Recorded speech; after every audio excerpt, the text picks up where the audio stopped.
Hello everyone, welcome back. So today we are going to start up with completing the living world. So we are going to complete this chapter living world in just mere 10 to 20 minutes. Okay, so this is what is going to be the time span for the completion of this chapter.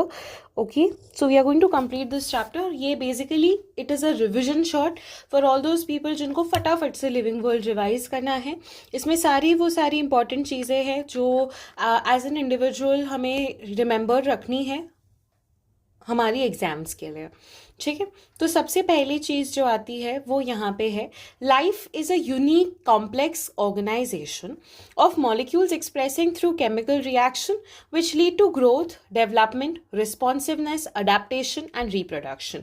तो यहाँ पे ये चीज बोली जा रही है कि जो लाइफ है ना वो एक यूनिक कॉम्प्लेक्स ऑर्गेनाइजेशन है of molecules. So there is a complex organisation of molecules जहाँ पे मॉलिक्यूल्स जो है वो टुगेदर आ रहे हैं. तो life is a unique complex organisation of molecules expressing through chemical reaction which lead to growth, development, responsiveness, adaptation and reproduction. These are all the characteristics of the living organism, whether it is growth, whether it is development, whether it is responsiveness, whether it is adaptation or whether it is reproduction. So they are all characteristics of a living organism. But what is important is कि यहाँ पे ये सारे तो characteristics तो है, characteristics है. Characteristics का मतलब है कि एक लिविंग ऑर्गेनिज्म में ये सारी चीज़ें होंगी और एक नॉन लिविंग ऑर्गेनिज्म में ये सारी चीज़ें नहीं होंगी. बट क्या वो लिविंग भी है? ये सारे लिविंग में होंगे, बट क्या वो डिफाइनिंग भी है? क्या ये जितने भी कैरेक्टरिस्टिक्स है जो हम बात कर रहे हैं, क्या ये सारे के सारे डिफाइनिंग है? ये हमें नहीं पता. ये एक बहुत बड़ा क्वेश्चन है. तो उसको हम टर्न बाय टर्न कंसिडर करते हैं जैसे हम आगे पढ़ रहे. प्रॉपर्टीज ऑफ लिविंग ऑर्गेनिज्म में सबसे पहली प्रॉपर्टी आती है growth. Growth is increase in the number and increase in the mass of the cell by the cell division.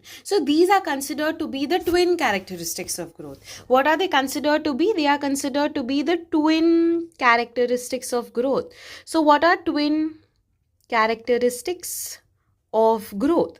The twin characteristics of growth is increase in number and increase in mass. या तो एक cell है, मान लो अगर ये cell जो है multiply करके 2 में बदल गया तो नंबर में इंक्रीज हो गया, और अगर यही सेल है अगर इसने अपने आप के मास को बढ़ा दिया तब भी ग्रोथ हो गई. तो ये ग्रोथ जो है इसे हम ट्विन कैरेक्टरिस्टिक्स ऑफ ग्रोथ बोलते हैं.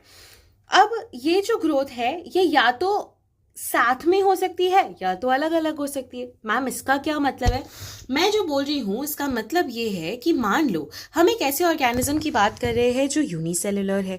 तो यूनिसेलुलर ऑर्गेनिज्म में अगर वो यूनिसेलुलर ऑर्गेनिज्म रिप्रोड्यूस कर रहा है तब भी वो तो ग्रो कर रहा है, और जब वो यूनिसेलुलर ऑर्गेनिज्म ग्रो कर रहा है तब तो ग्रो कर ही रहा है. तो इस केस में ये दोनों जो इवेंट्स है they are mutually inclusive events.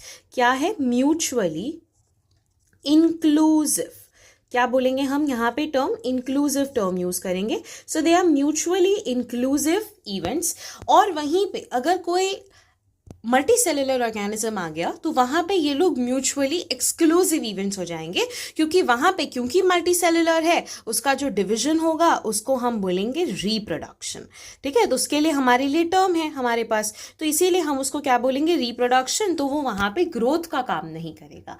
तो आई होप फर्स्ट लाइन के साथ जितने भी कॉन्सेप्ट्स थे वो आपके क्लियर हो गए कि ग्रोथ जो है it is increase in the number और it is increase in the mass. So either it is increase in the number or either it is increase in the mass. Okay. In plants, growth continues throughout their lifespan. Why in plants growth continue throughout their lifespan? Because of meristematic tissues. Now see, I'll go a little bit faster because this is going to be a one-shot video for you in just 10 or 20 minutes where we are revising the entire topic. So not that big, okay?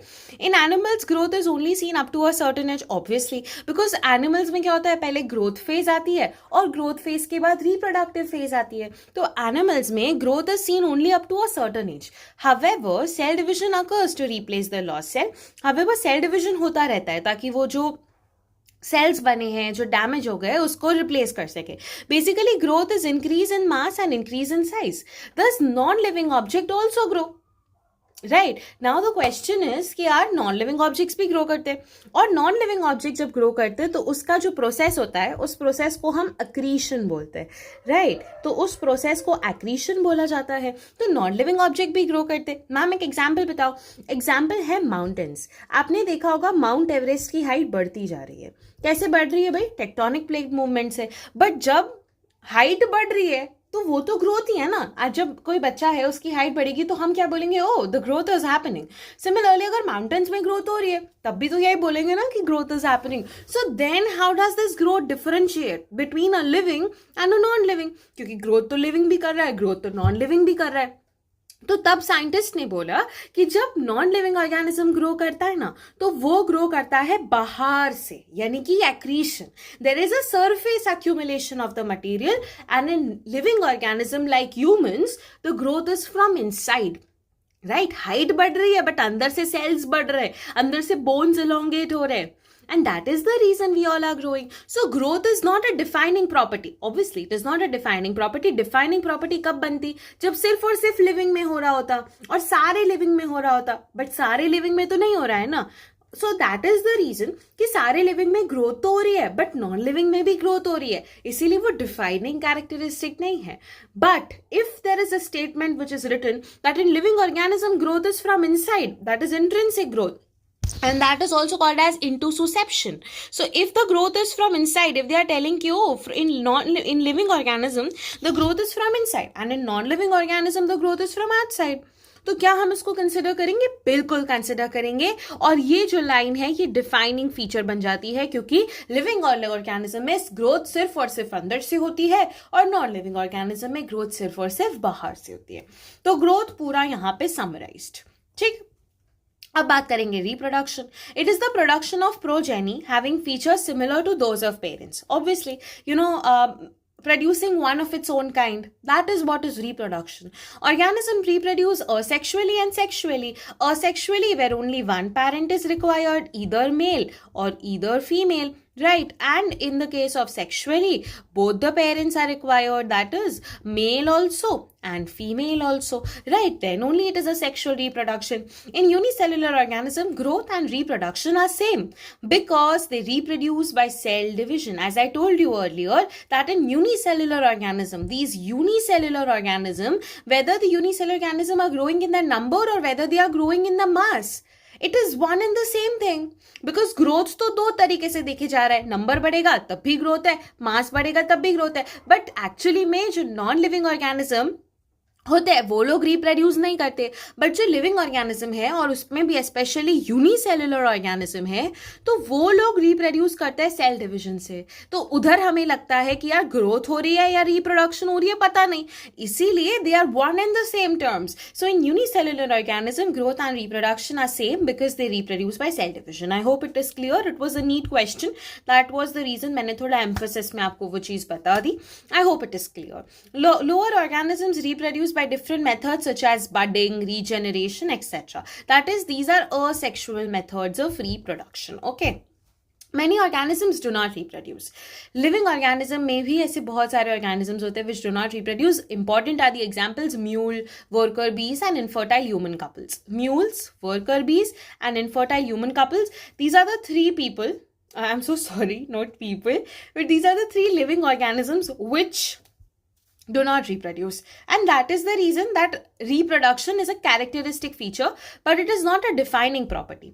Growth क्या था? growth तो कुछ भी नहीं था भाई, वो तो defining था ही नहीं और characteristic भी नहीं था। क्यों? क्योंकि नॉन लिविंग ऑर्गेनिज्म तो ग्रो कर रहा था ना, राइट तो इसीलिए ग्रोथ के लिए कुछ टर्म्स यूज नहीं किए। रिप्रोडक्शन के लिए they have use the term कि वो कैरेक्टरिस्टिक फीचर तो है बट वो डिफाइनिंग फीचर नहीं है, क्योंकि कैरेक्टरिस्टिक यानी सारे लिविंग ऑर्गेनिज्म कभी सुबह में उठ के ऐसा देखा कि टेबल के 2 बच्चे हो गए, नॉट पॉसिबल, राइट। तो that is the reason which is called as reproduction, but it is not a defining property of the living organism. So that is very true. क्यों? क्योंकि क्या सारे living organism reproduce कर रहे हैं? नहीं कर रहे हैं ना। mules नहीं कर रहे हैं, worker bees नहीं कर रहे हैं, infertile human couple, क्या वो लोग सांस नहीं ले रहे? सांस तो ले रहे, but then also they are not able to reproduce. Okay, so that is about reproduction.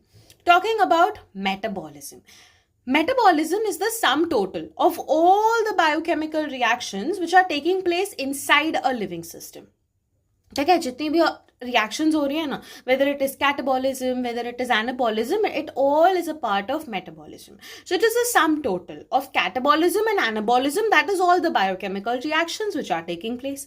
It is the defining feature of living organism. Defining feature है भाई, सारे के सारे लिविंग ऑर्गेनिज्म में होनी चाहिए. अगर इंसान जिंदा है, अगर इंसान सांस ले रहा है, अगर वो चल रहा है या नहीं चल रहा, इनरिस्पेक्टिव ऑफ दैट, बट सांस ले रहा है, जिंदा है ना, तो उसके अंदर मेटाबॉलिज्म तो होगा, कैटाबॉलिज्म, एनाबॉलिज्म तो होगा, and that is the reason it is called as defining feature. और अगर ये नहीं हो रहा ना, तो इंसान जिंदा नहीं है, मरा हुआ है ना. तो metabolic reactions can be demonstrated. अब ये लाइन इतनी कंफ्यूजिंग तरीके से लिख दी है एनसीईआरटी ने, बट उसको थोड़ा सा समझेंगे ना, तो you will be able to just recap जो आपको बताया गया होगा. Metabolic reaction can be demonstrated outside the body in the cell free system. जितने भी मेटाबॉलिक रिएक्शन होता है ना, उन्हें हम हमारी बॉडी के बाहर परफॉर्म कर सकते हैं in a cell free system. So whatever the reactions are happening, no, we can perform them outside the body in the cell free system. Isolated metabolic reaction in vitro are not living things, but they are surely living reactions. What is the meaning of that? सबसे पहले समझो in vitro का मतलब क्या होता है. In vitro का मतलब है कोई भी चीज जो ग्लास में की जा रही हो. इन का मतलब इन और विट्रो का मतलब ग्लास. तो ऐसी कोई भी चीज जो ग्लास में की जा रही है ना, उसे हम बोलेंगे इन विट्रो. ठीक है, तो वो लोगों ने बोला कि मेटाबॉलिक रिएक्शन बाहर की जा सकती है. हम कैटाबॉलिज्म, एनाबॉलिज्म बाहर करते हैं, क्योंकि आज जब साइंस इतना आगे बढ़ गया है, ऑब्वियसली हमारे लिए ये एक नेसेसिटी बन गई है कि हम ये रिएक्शंस को बाहर करें परफॉर्म. तो ये रिएक्शंस बाहर परफॉर्म होती है इन अ सेल फ्री सिस्टम जहां पे सेल नहीं है. Isolated metabolic reaction in vitro are not living things, but they are surely living reaction. इसका मतलब ये है कि बाहर तो रिएक्शन कर रहे हैं. मान लो मेरे को कार्बन डाइऑक्साइड का ब्रेक डाउन कराना है, जैसा मेरी बॉडी में हो रहा है, तो वो मैंने बाहर कर दिया, तो ठीक है ना. वो रिएक्शन जो हो रही है बाहर, कार्बन डाइऑक्साइड का ब्रेक डाउन, वो लिविंग है. बट क्या जिस ग्लास के कंटेनर में वो हो रही थी, उसको भी उसने लिविंग बना दिया? क्या ग्लास का कंटेनर सांस लेता हो गया? नहीं ना. So that is what they are telling, that the reaction is living but the container is not living. यार, सो इन विट्रो यानी कि जो ग्लास में जिस चीज को परफॉर्म करवाया गया ना, बेसिकली इन विट्रो का मतलब नहीं पता होता ना, तो इसीलिए इन विट्रो पता नहीं क्या लिख दिया. तो इन विट्रो का मतलब ग्लास, तो ग्लास लिविंग चीज नहीं है, वो तो नॉन लिविंग ही है, बट उसके अंदर जो रिएक्शन करवाई ना हमने, वो लिविंग चीज है. So let's read the line again. Metabolic reaction can be demonstrated outside the body in a cell-free system. Isolated metabolic reactions in vitro are not living things, but they are living reactions. Superbly written. And finally, we have cellular organization. Organisms are made up of one or more than one cell. It is a defining feature. Why? Because हमारे पास क्या है? हमारे पास cell है. वो cell से क्या बना? Tissue बना. टिश्यू से क्या बना? ऑर्गन बना. ऑर्गन से क्या बना? ऑर्गन सिस्टम बना. ऑर्गन सिस्टम से क्या बना? ऑर्गेनिज्म बना. तो this is what is the process. इसके अलावा कोई और प्रोसेस हो ही नहीं सकता. हाँ, कोई ऑर्गेनिज्म सेल पे रुक जाएगा, तो कोई ऑर्गेनिज्म टिश्यू पे रुक जाएगा, कोई ऑर्गन लेवल पे रुक जाएगा, कोई ऑर्गन सिस्टम पे रुक जाएगा, और कोई ऑर्गेनिज्म पे रुकेगा. Whatever the case may be, but this is what is going to be the fundamental basics. And that is the reason this is also a defining feature. So there are two defining features that are being talked about. The first one was metabolism and the second one is cellular organization. These two are the defining feature. NCERT में cellular organization ऐसा छुपा के लिखा है ना कि पहले तो पता ही नहीं चलता कि वो भी लिखा है. Then the fifth one that we have is consciousness. What is consciousness? It is the ability of the organism to sense their environment and respond to the environmental stimuli. So an ability by which an organism is able to sense the environment. क्या हो रहा है environment में, उसको वो sense कर पा रहा है, and respond to the environment stimuli. Like जब बहुत ज़्यादा धूप होती है, हम हाथ रख लेते हैं. जब कोई एक stimuli का सबसे बेस्ट एग्जाम्पल होता है आयरन. आयरन का एग्जाम्पल जो बहुत बार दिया जाता है, जब गरम गरम आयरन पे आ जाता है, we respond back, right? So stimuli कैसे भी हो सकते हैं. फिजिकल स्टिमुलाई हो सकते हैं, केमिकल स्टिमुलाई हो सकते हैं, बायोलॉजिकल स्टिमुलाई हो सकते हैं, राइट? तो स्टिमुलाई कैसे भी हो सकते हैं, but we respond to those stimuli, we respond to the environment, we have a feeling of sense, and that is the reason we are living. All organisms are aware of their surrounding. हमें पता है हमारे आसपास क्या हो रहा है, कैसे सांस ले रहे हैं हम. So it is the defining property of the living organism. Again a consciousness. So metabolism, cellular organization plus consciousness. Right. These all are considered to be the defining property of the living organism. Consciousness means I know मेरे अंदर दिमाग है, मुझे पता है दुनिया में क्या हो रहा है. I am able to sense the environment. जब पानी होगा, I will be able to see this water. I'll be able to differentiate. आज गर्मी ज़्यादा है, आज ठंडी ज़्यादा है. So that is consciousness. Simple. And humans are the organism who are self-conscious. मैं कैसे दिख रही हूँ, मैं कैसी हूँ. We are self-conscious organisms, you know, because हमारे अंदर emotions आ गए, हमारे अंदर दिमाग दे दिया ऊपर वाले ने, जिसके वजह से we are self-conscious. So human is the only organism which have self-consciousness. Interaction. Now there are a lot of interactions. So all living phenomena are due to underlying interaction. Whatever is happening in today's time, if nature is able to survive, if plants are able to survive, if we are able to survive, that all is just and just because of the underlying interactions which are happening. So all the living phenomena are due to underlying interaction. Living organisms are self-replicating, self-evolving and self-regulating interactive system capable of responding to the external stimuli. So these three words, replicating, regulating, evolving, you have to remember that what are living organisms? We are self-replicating, we are self-regulating, we are self-evolving. Self-regulating, self-replicating, self-evolving. Interactive system. Interactive system means we are able to interact with each other. Today, I am able to interact with you. Then when you'll know the chapter, you'll be able to interact with someone else. So we are self-replicating. हम खुद replicate करते हैं, हम खुद evolve कर रहे हैं और हम खुद अपने आप को regulate भी कर रहे हैं. You know, जब ठंडी होती है we wear sweaters, जब गर्मी होती है we don't. So we are self-regulating interactive system capable of responding to the external stimuli. So that is what is about the 5 things that we talked about. Now, diversity in the living world, there's a huge diversity in living world. The number and the type of the organism present on the earth refers to the biodiversity. The species that we have is 1.7 to 1.8 million species. Remember this M over here, it can get confused with billion. So this is million. Systematics, taxonomy is the study of identification, classification, nomenclature of organism. And Systema Naturae is the book which was written by Linnaeus. You have to remember the name. कि कौन सी book लिखी थी तो the book that was written by Linnaeus was Systema Naturae and systematics basically the taxonomy that we have know the taxonomy deals with CINC that is characterization, identification, nomenclature and classification. Now this CINC that we are talking about over here, अगर इसमें हम थोड़ा सा add कर दे about the kind of organism, about what the organism evolved from, that would be called as systematics, a systematic way of studying, you know. So talking about evolutionary relationship in any of the terms can convert the taxonomy into systematics, right? And Linnaeus worked a lot, as I told you, CINC. You can go for the initials, बहुत easy होता है उसको learn करना, इसीलिए that is important. Basic process of taxonomy, characterization.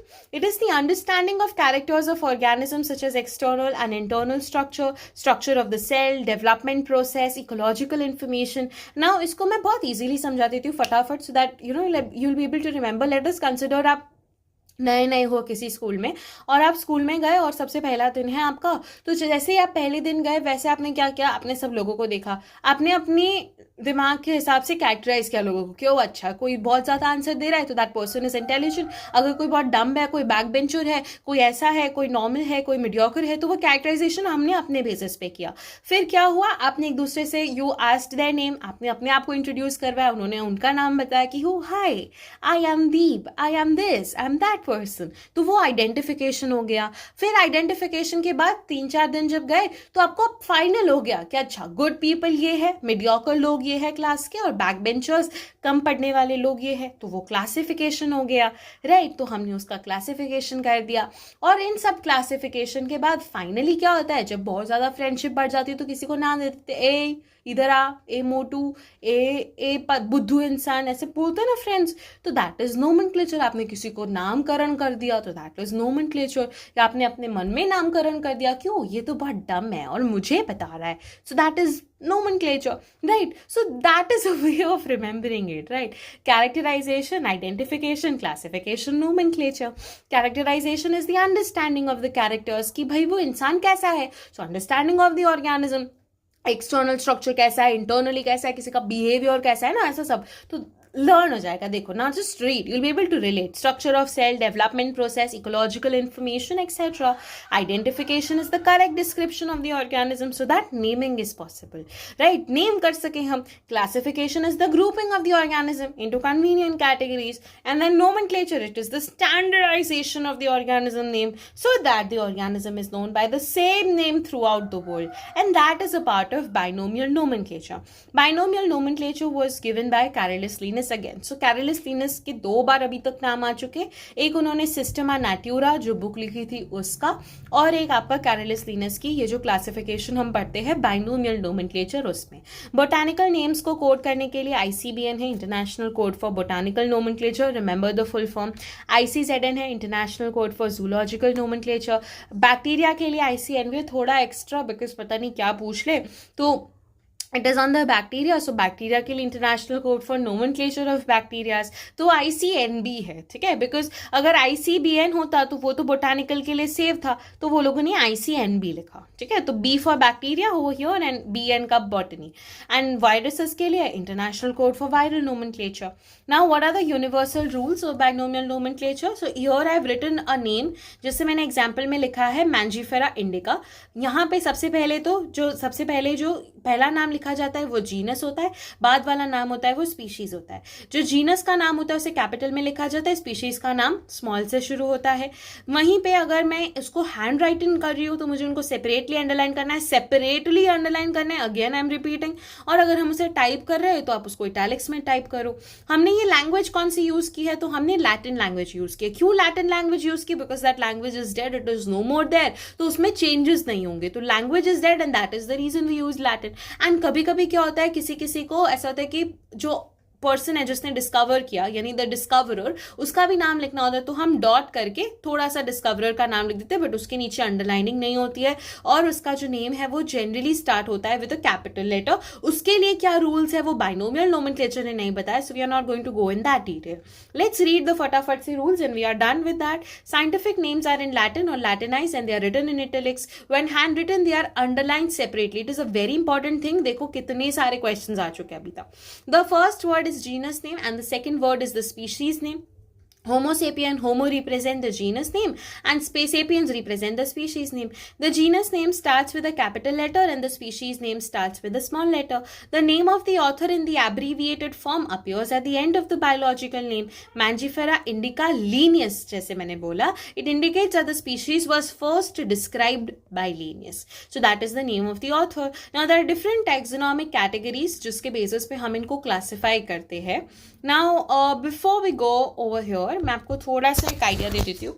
ये होता है कपकोफजस. इसको लर्न करने का तरीका क्या है? कपकोफजस, कपकोफजस, कपकोफजस, कपकोफजस, इसको लर्न कर लो. कपकोफजस यानी कि kingdom, phylum, class, order, family, genus, species.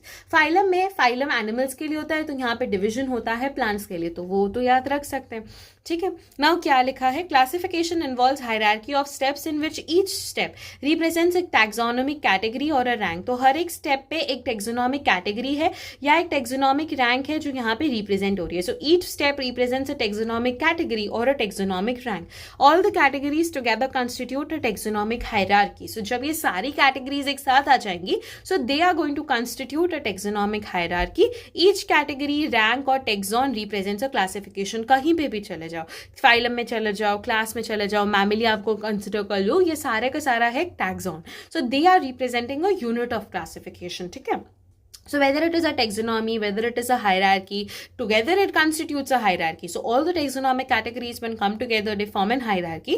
So whether you talk about a category, whether you talk about the rank, whether you talk about the taxon, overall it is going to be considered that it is a part of taxonomic categories. It is a part of a unit of classification, right? So it constitutes taxonomic hierarchy, category, rank and the taxon. So category, CRT, category, rank or taxon. So together form they what? They together form a unit of classification.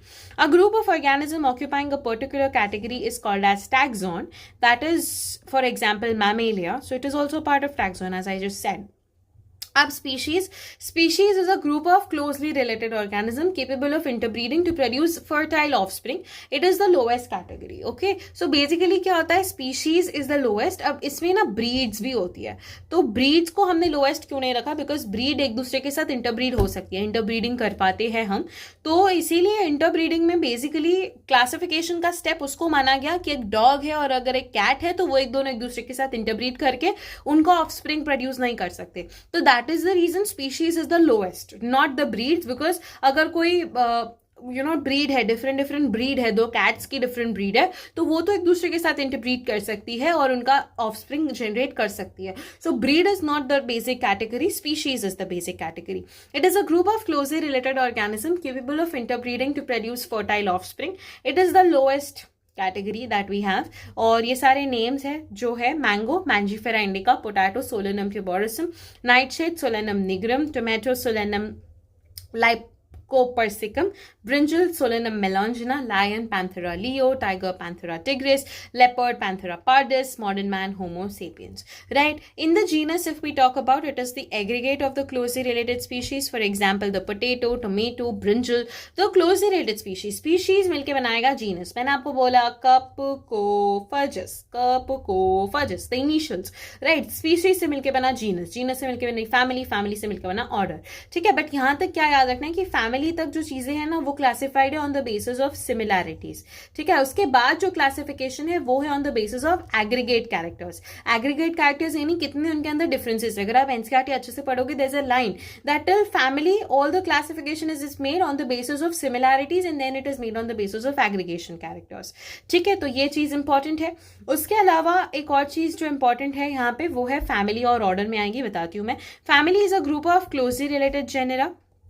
Family Solanaceae include genus Solanum, genus Petuna and genus Datura. So Solanaceae में Solanum, Petuna, Datura. Solanum, Petuna, Datura is a part of Solanaceae. And family Felidae includes genus Panthera and genus Felis. So Felidae has Panthera and Felis. There is Canidae also, so that is family. Right? Family, then we have order. Order is the assemblage of the related families. That is order Polymoniales. Include family Convolvulaceae and family Solanaceae. So Solanaceae के अंदर Solanum, Petuna, Datura था और कॉन्वल्वुलेसी different family है. दो family जब मिली तो उन्होंने क्या बना दिया, ऑर्डर बना दिया. Order Carnivora include family Felidae and family Canidae. तो जो ऑर्डर है कार्निवोरा वो उसके अंदर क्या है, फैमिली फलीडे और family Canidae. So that is order.